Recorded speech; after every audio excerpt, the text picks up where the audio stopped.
Hello guys. Janmashtami में बहुत सारे लोग कतली बनाते हैं नारियल की।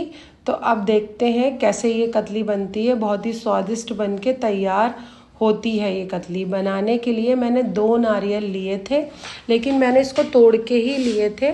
बंद नारियल में फंगस आ जाता है, इसीलिए मैंने तोड़ के ही इसको लिया था। अब हम इसको घिसने के लिए हम कद्दूकस ले रहे हैं। ये जो बड़े वाले छेद होते हैं उससे कद्दूकस नहीं करना, बीच वाले जो छेद होते हैं ना, बड़े ना छोटे, उससे हम ये कद्दूकस कर लेते हैं दोनों नारियलों को। अब ये मैंने कद्दूकस ये सारा मैंने कर लिया है। कद्दूकस करते समय बस सावधानी से करना है। और जब मैंने करे हैं तो ये 2.5 कटोरी मेरा पूरा ये कद्दूकस करके नारियल तैयार हो गया है। अब मैंने मखाने लिए हैं, देसी घी लिया है, जिंजर पाउडर लिया है, हरी इलायची ली है, गोंद है, खसखस है, थोड़े काजू हैं, पिस्ता है, किशमिश है, बादाम है कुछ, और खरबूजे की मींग है। इन सारे सामान को हमें एक तरफ रख देना है। अब मैंने कढ़ाई चढ़ाई है जिसमें मैंने 4-5 चम्मच देसी घी अंदाज से डाल दिया है। सबसे पहले हम करेंगे गोंद डालेंगे, क्योंकि ये अच्छे से खिलना चाहिए और धीरे धीरे डालेंगे और चलाते रहना है ताकि एक दूसरे में ये चिपक ना जाए। अब हम इसके चलाते हुए इसको खिलाएंगे, क्योंकि ये खिलने के बाद बिल्कुल सफ़ेद हो जाएंगे। इसको ये देखिए हो चुके हैं ये।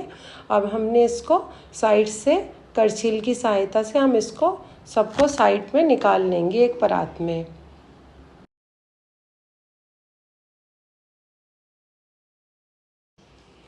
और हमने जो ये घी बचा है इसी में हमने बादाम को भी हल्का सा रोस्ट करके निकाल लेना है। सारा जितने भी ड्राई फ्रूट्स हैं इसमें थोड़ा थोड़ा अलग अलग करके मैंने सारे ही ड्राई फ्रूट्स को गोल्डन ब्राउन कर लिया। बहुत ही लाइट ही करना, ज़्यादा नहीं करना, क्योंकि कड़वे हो जाते हैं ये सब।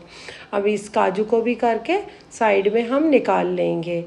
इसी में ही बाकी जितने भी बचा था ये भी किशमिश भी हल्की ही करना है, क्योंकि ये ज़्यादा फूल के ना फूटने लगती है। तो इसको भी हमने हल्का सा करने के बाद इसको भी हमें निकाल लेना। सब एक जगह ड्राई फ्रूट्स कर देना है।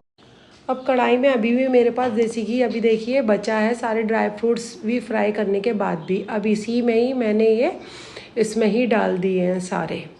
ठीक है। अब इसको इतना चलाते हुए करना है कि ये थोड़े से मतलब क्रिस्पी हो जाएं। अब मैं देख लेती हूँ ये क्रिस्पी हुए हैं या नहीं। अभी भी इसमें हुआ नहीं है, मैंने देखा, और अभी भी थोड़े से नरम हो रहे हैं ये।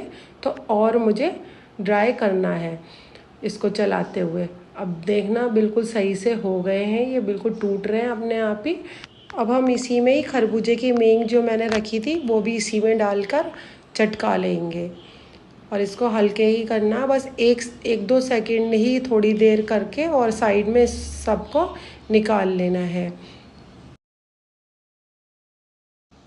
अब हमने जितने भी ड्राई फ्रूट्स रोस्ट करे थे वो मिक्सी ग्राइंडर में डाल देंगे।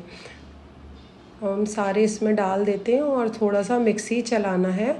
बाकी इसमें हल्का दरदरा ही करना है सारे काजू वगैरह, और हल्का सा दरदरा। इसी में मैंने सफ़ेद इलायची भी डाल। अब ये बड़ी परात में जितनी भी मिक्सी से मैंने दरदरा सा ये करा था वो मैंने साइड में परात में रख लिया। अब कढ़ाई को मैंने दोबारा गरम करा है, उसमें खसखस और नारियल हल्का सा रोस्ट करा है, ताकि इसकी जो नमी हल्की सी होती है वो ख़त्म हो जाए।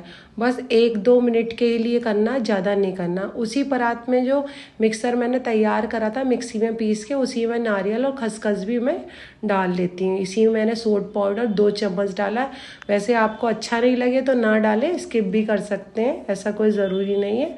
और किशमिश मैंने ग्राइंड नहीं करी थी तो वो भी मैंने इसी में डाल ली है।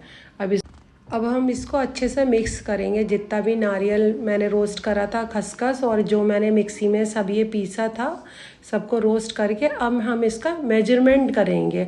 अब करने का मतलब ये है इसको नापने का, कि इससे हमें पता चलेगा हमें चीनी कितनी रखनी है इसमें और कतली में पानी। यहीं पे लोग गलती कर देते हैं कि इसको नापते नहीं हैं, और या फिर कतली बिल्कुल वैसी ढीली हो जाती है या फिर बहुत टाइट हो जाती है। तो ये सब मैंने जब नापा है तो मेरी 4 कटोरी ये निकला है। तो 4 कटोरी का आधा हुआ 2 कटोरी चीनी।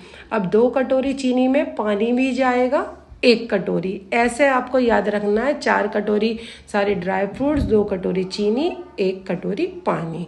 अब हमने इसको गैस पे चढ़ा दिया है। उसमें मैंने 1 कटोरी पानी, दो कटोरी तो चीनी हुआ और 1 कटोरी पानी। अब इसको चलाना है। अब इसकी जो चाशनी है वो केवल और केवल 1 तार की रखनी है, ज़्यादा नहीं रखनी है, 1 तार की रखनी है। उसी दौरान जब चाशनी बन रही है तो मैंने एक परात ली है, उसमें मैंने देसी घी लगाकर और थोड़ा ग्रीस कर लिया है, ताकि जब हम इसको, क्योंकि एकदम तैयार होता है ये और बहुत झटपट करना पड़ता है ये काम, तो इस वजह से अब इसी दौरान ये काम करते करते हमारी चाशनी भी तैयार हो गई है 1 तार की। उसी में मैंने ये सारा मिश्रण डाल लिया है।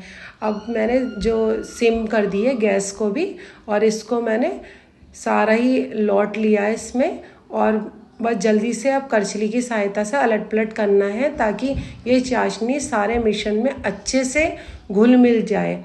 अब चलाते हुए इसको कमी आंच पर हमें घुलाना मिलाना है ताकि मिक्स हो जाए। अब इसकी पहचान क्या है, साइडों में इसके चीनी से जमने लगती है। इसकी यही पहचान है कि हमारा बैटर जमने वाला तैयार हो गया है, कि अब हम कतली के लिए जमा सकते हैं, इसको रख सकते हैं। तो हमें इसको अभी थोड़ा सा और चलाते हुए देखना है। तो साइडों में मेरी चीनी चिपकने सी लगी है, तो यानी कि मेरा बैटर अब लमसम में तैयार हो चुका है। अब हमने जो परात तैयार करी थी उसमें बस जल्दी जल्दी हमें सारा बैटर इसमें डालना है। गरम हो रहा है, लेकिन फिर भी इसको अच्छे से फटाफट ही करना होता है ये सारा काम, इसीलिए हमने ग्रीस करके भी पहले ही ये रख लिया था। सारी मैंने जमाने के लिए रख ली है। इसको पूरा करछली की सहायता से धीरे धीरे करना है, ठीक है। अब मैंने एक काम और करा, जमाते हुए ही मैंने थोड़ा सा पिस्ता ही काट लिया था, और पिस्ता काटने के बाद इसमें थोड़ा सा डेकोरेट करने के लिए थोड़ा सा पिस्ता सजा दिया। इसको अच्छा सा लगेगा, खाने में भी अच्छा लगेगा, दिखने में भी अच्छा लगेगा। फिर मैंने 10-15 मिनट के लिए, देखिए कितनी बढ़िया बन के तैयार है। अब 10-15 मिनट के बाद करना है ये काम, पहले से नहीं करना है। हल्का सा चाकू से मैंने बर्फ़ी के शेप की मतलब लाइन खींच दी है, ताकि जब मैं बर्फ़ी के पीस बनाऊं तो जब सूखने के बाद खटपट से अच्छे से बन के तैयार हो जाए। अब मैंने बिल्कुल बर्फ़ी की तरह चाक लगा दी है इसमें। बस अब हमारी आधे घंटे में नारियल कतली बन के तैयार हो जाएगी, क्योंकि हमने चाक भी लगा दी है, तो हमें ईज़िली इसको उठाने में दिक्कत नहीं होगी। अब ये बिल्कुल सूख कर बिल्कुल तैयार है, और देखिए बिल्कुल ड्राई हो चुकी है ये। अब हम पीस इजीली निकाल सकते, जो हमने चाक लगाए थे बस वहीं पर हमें और गहराई से कट करना है और फटाफट इसको निकाल लेना है। ये बहुत हेल्दी होती है, और क्योंकि मैंने खसखस और बादाम और काजू वगैरह भी डाले हैं तो हेल्दी भी है। वैसे ही हम धीरे धीरे करके एक पीस निकालेंगे। मैंने ये बीच का एक पीस निकाल के दिखाया, बिल्कुल अभी ज़्यादा टाइट भी नहीं है और ज़्यादा टूट भी नहीं रहा है, बिल्कुल बढ़िया तरीके से बन के ये तैयार है। और सॉफ्ट इतना है कि मुंह में जाते साथ घुल जाए, और देखिए बिल्कुल तैयार है ये, बढ़िया बन के हेल्दी बनी है, बहुत ही अच्छी बनी है।